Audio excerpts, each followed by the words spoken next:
भारत सरकार ने पूर्व प्रधानमंत्री नरसिम्हा राव को भारत रत्न से सम्मानित किया है, लेकिन 1991 में ऐसा क्या हुआ, ऐसा क्या बदलाव किया उन्होंने कि उनको ये भारत रत्न मिला? देखिए श्रेया, हिसाब किताब में हम बार बार 1991 का जिक्र करते रहे हैं अभी तक जब भी हमने इस पर बातचीत की है। तो 1991 अगर मैं इस साल में जाऊं तो ये बहुत ही अनिश्चितता वाला साल था। और मैं अनिश्चितता वाला साल क्यों कह रहा हूं, क्योंकि 1989 में चुनाव हुए, वीपी सिंह प्रधानमंत्री बने, फिर उनकी सरकार गिर गई, फिर चंद्रशेखर प्रधानमंत्री बने, तो उनकी भी सरकार 1991 में गिर गई। और जब चुनाव हुए तो जो पूर्व प्रधानमंत्री थे और कांग्रेस के नेता थे, कांग्रेस के अध्यक्ष थे राजीव गांधी, उनकी हत्या हो गई चुनाव प्रचार के दौरान ही। तो मतलब इतनी अनिश्चितताओं के बीच में ये चुनाव हुए। चुनाव में कांग्रेस पार्टी को बहुमत नहीं मिला, लेकिन वो चूंकि सबसे बड़ी पार्टी बनकर उभरी थी तो एक अल्पमत की सरकार बनी। अभी तो हम बहुमत की सरकार देख रहे हैं 2014 से, जब एक ही पार्टी को पूरा बहुमत मिला हुआ है, लेकिन कांग्रेस पार्टी को बहुमत नहीं मिला था, उसको बाकी सहयोगी की मदद से सरकार बनानी पड़ी। तो ये जो सरकार बनी तो नरसिम्हा राव, जो कि लगभग अपने रिटायरमेंट में जा चुके थे, लौटने वाले थे आंध्र प्रदेश में, उनको प्रधानमंत्री बनाया गया और उन्होंने मनमोहन सिंह को अपना वित्त मंत्री बनाया। तो मनमोहन सिंह के पास भी कोई राजनीतिक अनुभव नहीं था। वो रिजर्व बैंक के गवर्नर रह चुके थे, वो अर्थशास्त्री थे, सरकारी पदों पर रह चुके थे, लेकिन उन्होंने कभी कोई राजनीति में कदम नहीं रखा था। तो इस जोड़ी को हमने देखा कि इनको ये जिम्मेदारी मिली देश के वित्त मंत्री की और प्रधानमंत्री की। तो जब जुलाई 1991 में जब बजट पेश किया मनमोहन सिंह ने जिस दिन, तो उसी दिन देश में, जिसको हम लाइसेंस परमिट राज या कोटा राज कहते हैं, उसको इस बजट से खत्म कर दिया गया।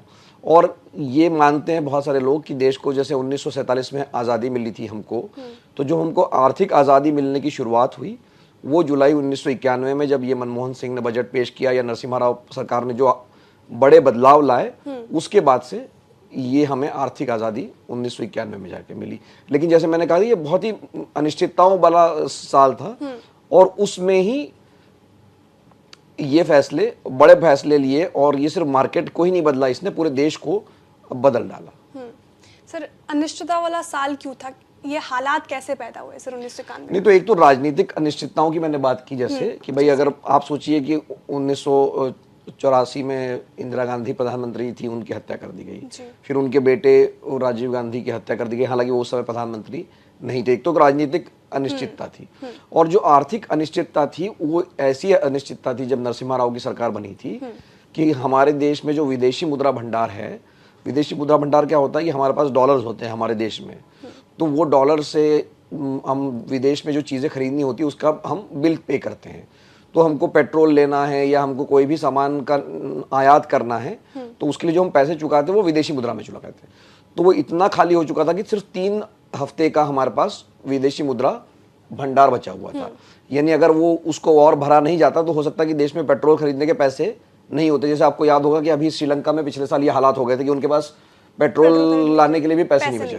तो एक तो राजनीतिक अनिश्चितता थी और एक ये थी आर्थिक अनिश्चितता। तो इसको दूर करने के लिए हमारे देश में जो सोना था उसको भी गिरवी रखना पड़ा था बैंक ऑफ इंग्लैंड में, कि वो सोना गिरवी रख के हमको कुछ पैसा मिलेगा, कुछ कर्जा मिलेगा। और दूसरा जो बड़ा एक ये था कि जो इंटरनेशनल मॉनेटरी फंड है या वर्ल्ड बैंक है, इनसे हमें कर्जा लेना पड़ा, क्योंकि अदरवाइज तो हमारे पास पैसे ही नहीं थे, विदेशी मुद्रा ही नहीं थी। तो इन्होंने जब तक विदेशी मुद्रा में हमको कर्ज नहीं दिया तब तक हमारा कोई काम नहीं था। तो इन अनिश्चितताओं के बीच में IMF ने कुछ शर्तें रखी जो हमें माननी पड़ी, और इन्हीं शर्तों के चलते ये जो बड़ा बदलाव हम जिसको कहते हैं मार्केट में हुआ, LPG जो रिफॉर्म कहते हैं जिसको हम, या जो लाइसेंस कोटा परमिट खत्म हुआ, ये दरअसल हमारी मजबूरी भी थी एक तरह से, क्योंकि अगर हम नहीं करते तो देश एक तरह से कंगाल हो गया था, क्योंकि हमारे पास बाहर से कोई सामान मंगवाने के लिए विदेशी मुद्रा ही नहीं बची थी। जी सर, बिल्कुल सर। लेकिन थोड़ी देर पहले आपने कहा कि 1947 में देश आज़ाद हुआ था, लेकिन कारोबारी जो है वो 1991 में आज़ाद हुए। 1947 से लेकर 1991 तक देखें तो कारोबारी के लिए माहौल कैसा था? नहीं, तो मैं सिर्फ ये बात कारोबारियों के लिए नहीं श्रेया, ये ग्राहकों पर भी लागू होती है। तो जब देश आज़ाद हुआ तो हमारे मन में कहीं ना कहीं एक गुलामी का डर था। हम वापस जो कोई विदेशी चीज़ थी उससे बहुत डरते थे। तो चाहे वो विदेशी कंपनी हो, क्योंकि किसी भी चीज़ विदेशी से हमारे जो उस समय के शासक थे तो उन्होंने ये जो रास्ता चुना अर्थव्यवस्था के लिए, उन्होंने, हमने स्कूल की किताब में पढ़ा था कि मिश्रित अर्थव्यवस्था थी, मिक्स्ड इकोनॉमी थी। तो मिक्स्ड इकोनॉमी में क्या था कि भाई सरकार भी काम करेगी, प्राइवेट सेक्टर भी काम करेगा, दोनों काम करेंगे। ऐसे तीन तरह के, मतलब कोई भी कंपनी या कोई भी कारोबार करेगा तो या तो सिर्फ सरकार ही करेगी किसी क्षेत्र में, किसी क्षेत्र में सिर्फ प्राइवेट सेक्टर करेगा, और कहीं दोनों काम कर सकते हैं। तो कुल मिला के सरकार का बड़ा कंट्रोल था कि कितना सामान कोई कंपनी बनाती है, कितने स्कूटर कोई कंपनी बना सकती है, कितनी कारें कोई कंपनी बना सकती है, उसका एक कोटा तय होता था, वो सरकार उसकी अनुमति देती थी। दूसरी बात ये होती थी कि उसका दाम कितना होगा, उसके लिए आपको लाइसेंस लेना पड़ता था। मान लीजिए अगर आपको कोई आज सामान बनाना है तो उसके लिए लाइसेंस लेना जरूरी नहीं है, तो सब लोग, बाबू लोग तय करते थे कि भाई कितना सामान बनेगा, उसका दाम क्या होगा, कौन बनाएगा, कौन सी कंपनी बनाएगी, उसमें भ्रष्टाचार भी होता था। तो इस सब का नतीजा क्या हुआ कि अगर आप 1991 से पहले की बात देखेंगे तो देश में हर चीज का अभाव होता था, हर चीज की वेटिंग लिस्ट होती थी। वेटिंग लिस्ट कैसे होती थी कि मान लीजिए अगर आपको बजाज का स्कूटर उस समय बहुत मशहूर होता था, अब तो लोग जानते हैं उसको एक मोटरसाइकिल कंपनी के तौर पे, लेकिन जो बजाज का स्कूटर होता था उसके लिए कई 2-3 साल तक वेटिंग लिस्ट होती थी कि आपने अगर मतलब बुकिंग कर दी है तो स्कूटर बाद स्कूटर मिलेगा। और उसमें प्रीमियम कहते थे या ब्लैक में, अगर आपको ब्लैक में ज्यादा पैसे देंगे तो आपको जल्दी मिल जाएगा। जैसे मान लीजिए रसोई गैस का सिलेंडर है, वो सरकार देती थी, तो वो भी वेटिंग लिस्ट होती थी सिलेंडर लेने के लिए। टेलीफोन का जो कनेक्शन होता था वो भी सरकार देती थी, तब तो MTNL और BSNL भी नहीं था, तब दूरसंचार विभाग ही ये काम करता था। तो वो फोन लेने के लिए भी आपको एक वेटिंग लिस्ट में वेट करना पड़ता था कि जब वो नंबर आएगा तब आपको फोन मिलेगा। तो हर चीज के लिए कमोबेश आपके एक तरह से वेटिंग लिस्ट होती थी। दूसरी बात क्या थी कि जितने भी ज्यादातर हमारे क्षेत्र थे, बैंक थे, वो सरकार चलाती थी, पेट्रोलियम कंपनियां सरकार चलाती थी, इंश्योरेंस कंपनियां सरकार चलाती थी, हवाई जहाज सरकार चलाती थी। तो कोई प्राइवेट सेक्टर के पास कोई वहां पर जाने का स्कोप ही नहीं था, मतलब कानूनन वहां पर जाने के लिए अनुमति ही नहीं थी इन क्षेत्रों में। तो हर चीज सरकार करती थी, तो कहीं ना कहीं उसमें अकार्यकुशलता आ जाती थी या इनएफिशिएंसी होती थी, और उसका खामियाजा, जैसे अभी भी लोग चुटकुले बनाते हैं सरकारी बैंकों के बारे में कि भाई SBI में जाके लंच टाइम हो गया, आपका नंबर आ गया। तो ये लंच टाइम उस समय तो और मतलब मजबूरी थी, उसमें तो कोई मजाक भी नहीं बना सकता था क्योंकि ये मजबूरी थी। तो ये कुल मिलाकर 1991 तक जो हालात थे ये इस बजट के बाद से या जो पॉलिसी चेंजेस के बाद में बदल गए, और आज जो आप देख रहे हैं वो ऐसी स्थिति नहीं है। जी सर, बिल्कुल। सर, आपने LPG रिफॉर्म्स की भी बात की। हम तो ज़्यादातर सुनते हैं LPG सिलेंडर सुनते हैं।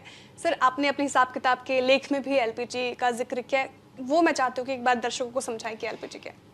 तो देखिए, LPG मतलब जैसा आपने कहा कि कोई वो लिक्विफाइड पेट्रोलियम गैस नहीं है या LPG सिलेंडर नहीं है। अब तो वो भी कम हो गया, लोग अब तो पाइप गैस लगाया है।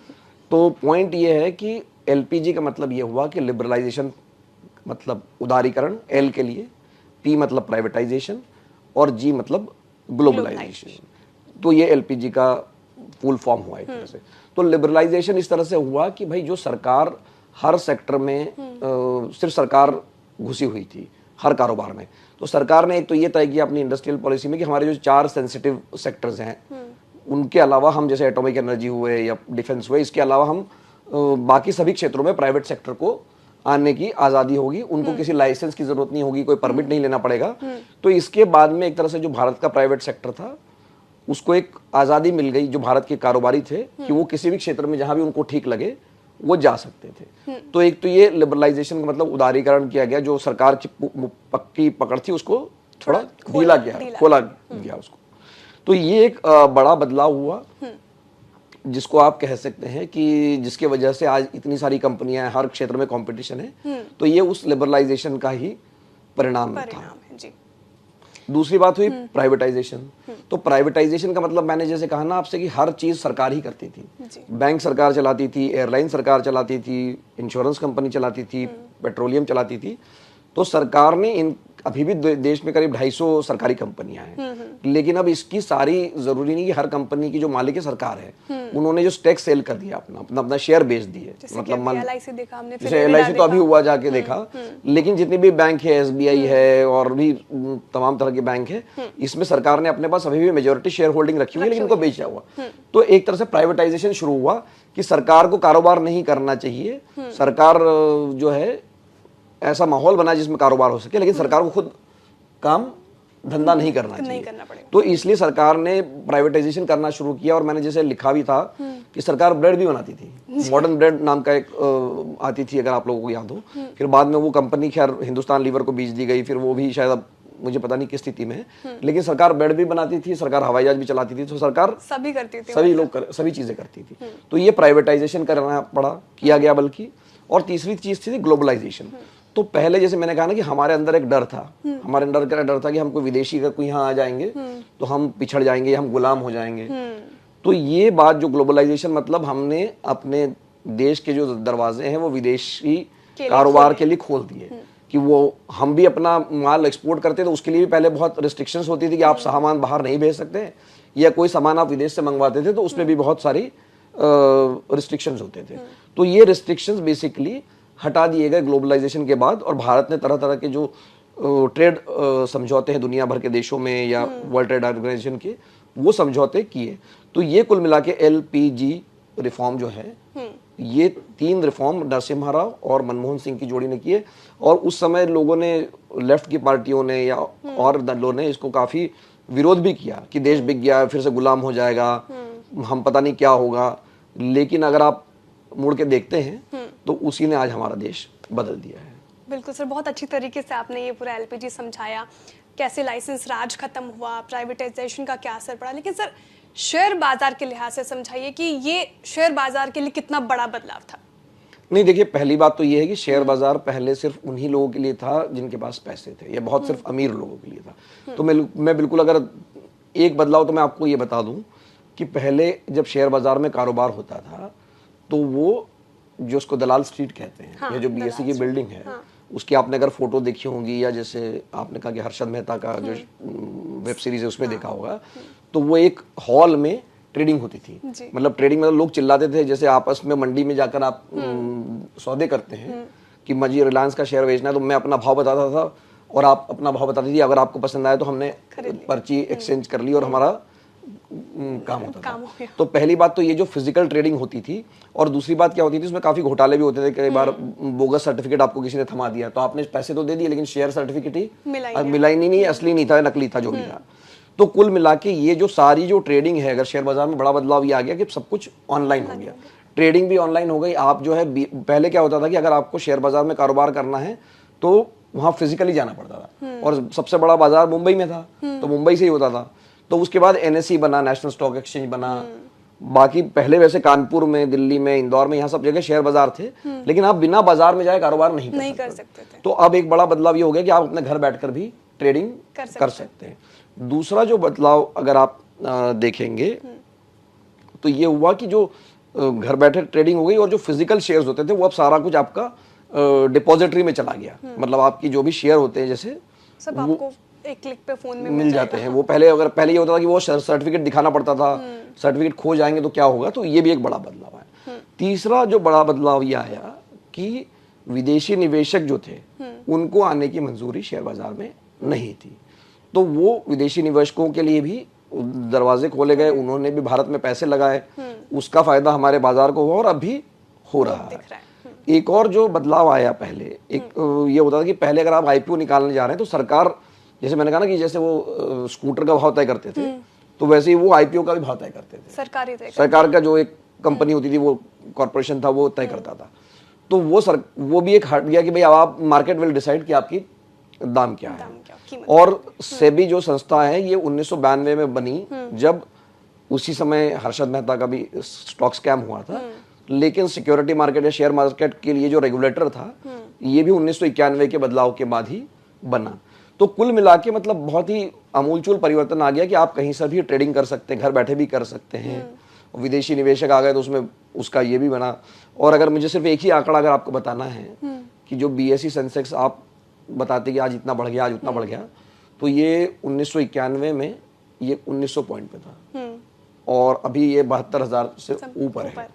तो मतलब जितना मान लीजिए पूरे साल भर में मतलब जो नंबर था, कई वो तो एक हफ्ते में ही घट बढ़ जाता है जी। तो इतना बड़ा बदलाव जो है ये हमने शेयर बाजार में देखने मिला हमको। जी सर, हमने कारोबारियों के लिहाज से बात की, क्या बदलाव हुए, शेयर बाजार के लिहाज से बात की, लेकिन सर मुझे या फिर आम जनता को क्या फायदा हुआ उससे? नहीं देखिए, अगर हम यहाँ बैठ के बातचीत ही नहीं करते होते, अगर ये नहीं हो जाता, क्योंकि ये जो कैमरे जिससे हम शूट कर रहे हैं, ये या हर टेक्नोलॉजी, ये सारी चीज़ें उस समय लाना बहुत मुश्किल होता था। अब या तो ये सामान देश में ही बन रहा है या विदेश से भी आ रहा है, तो उसमें कोई दिक्कत नहीं है। या इतने सारे चैनल्स खुल गए हैं, इतने मीडिया हाउसेस हो गए हैं, तो हर जगह में क्या मैं कहूँ, बाढ़ सी आ गई है। मतलब अपॉर्चुनिटीज़ की भी, जैसे पहले अगर मैं बहुत कम अखबार होते थे, टेलीविज़न चैनल तो बिल्कुल ही नहीं थे, इंटरनेट तो बिल्कुल ही नहीं था। तो खैर, कहने का मतलब ये है कि फ़ायदा आपको और हमको ये मिला कि हमारे लिए अवसर आगे बढ़ने के बढ़ गए हैं, जो कि पहले कम थे। पहले सिर्फ हर आदमी इंजीनियर या डॉक्टर ही बनना चाहता था, अब भी बनना चाहता, लेकिन इंजीनियर और डॉक्टर के अलावा भी बहुत सारे काम आपके पास आ गए, जिससे आप अपना गुजारा कर सकते हैं, रोजगार कर सकते हैं। तो खैर, एक जो बड़ा बदलाव, जैसे मैंने आपको शुरुआत में कहा था कि वेटिंग लिस्ट में अब कंपनियां हैं। पहले ग्राहक जो है वेटिंग लिस्ट में होता था। पहले ये होता था कि भाई मैंने गाड़ी बुक की, मुझे वेट करना है 2 साल, फोन तो मुझे मिलता ही नहीं था। हाउसिंग लोन की मैंने जिक्र किया, उस समय 15-16% का रेट होता था, और वो मिलने के लिए भी आपको इतने कागज और इतना दिक्कत होती थी कि वो आसानी से मिलता भी नहीं था। अब उल्टी स्थिति है श्रेया, आपने जो कहा कि क्या बदलाव हुआ, तो बदलाव ये हुआ है कि कंपनी आपके पीछे भाग रही है। कंपनियां परेशान इस बात से है कि भाई इतने फोन आ रहे हैं कि फोन ले लो, घर ले लो, गाड़ी ले लो। तो पहले ग्राहक भागता था कंपनियों के पीछे कि भाई मुझे सामान चाहिए, मेरे पास पैसे भी है, और अब कंपनियां जो है वो ग्राहक के पीछे भाग रही है। तो ये एक बड़ा बदलाव है। दूसरा, जो अभी भी हम पर कैपिटा इनकम में 142वें नंबर पे दुनिया में, लेकिन जब हम ये बात कर रहे हैं कि हम तीसरी बड़ी अर्थव्यवस्था बनने जा रहे हैं देश की, तो ये इसकी नींव जो है 1991 में पड़ी थी। अगर ये नहीं हुआ होता तो आज हम ये जो दावे कर रहे हैं कि हम 5 साल में तीसरी बड़ी अर्थव्यवस्था बन जाएंगे, ये बात ही नहीं हो सकती थी। एक और चीज जो इंडिविजुअली, जैसे मैंने शेयर बाजार का उदाहरण दिया, एक और चीज जो बदली है वो ये है कि पर कैपिटा इनकम। तो पर कैपिटा इनकम पहले जो थी वो लगभग, अगर आप मतलब आप डॉलर और उसके तुलना में आप देखेंगे तो वो हो सकता है थोड़ा 1000 रुपये कम ज्यादा हो जाए, लेकिन लगभग 24,000 रुपये 1991 में प्रति व्यक्ति आए थी देश की, और वो अब जाके लगभग 2 लाख रुपये हो गई है। मतलब 8 गुना जो है उसमें लगभग इजाफा हो गया है। तो अभी भी मैं कह रहा हूँ, ये होने के बावजूद भी हम 142वें नंबर पे, पर्याप्त नहीं है अभी भी जहाँ पहुंचे, लेकिन फिर भी हमने काफी बड़ी छलांग लगाई है, और ये छलांग आगे लगाए हम लोग। इसके लिए और ज़रूरी है कि जो LPG रिफॉर्म है, जो हमने, जैसे आपने कहा ना कि 1991 में आज़ादी मिल गई, लेकिन अभी भी हम आर्थिक रूप से उतने, हमारे देश में आज़ादी नहीं है जितनी किसी कैपिटलिस्ट कंट्री में मान लीजिए होती है। तो वो हमको अगर ये आय और बढ़ानी है, और दुगनी करनी है, तिगनी करनी है, तो इन रिफॉर्म्स को हमको जारी रखना पड़ेगा। इसीलिए मैं नरसिम्हा राव पर लौट के आता हूँ कि नरसिम्हा राव की वजह से ये हो पाया, और ये अच्छी बात है कि उनको, उनके काम को आज जाके रिकॉग्निशन मिला है भारत रत्न के तौर पे। बिल्कुल sir, change is the only constant, और ये बिल्कुल कायम रहना चाहिए। और आपने बताया कि भारत की अर्थव्यवस्था पूरे मतलब दुनिया में इसका डंका बज रहा है, और सरकार ये दम भर रही है कि आने वाले कुछ समय में ये तीसरी बड़ी अर्थव्यवस्था बन जाएगी, लेकिन इसकी नींव जो है वो कहीं ना कहीं नरसिम्हा राव और मनमोहन सिंह की जोड़ नहीं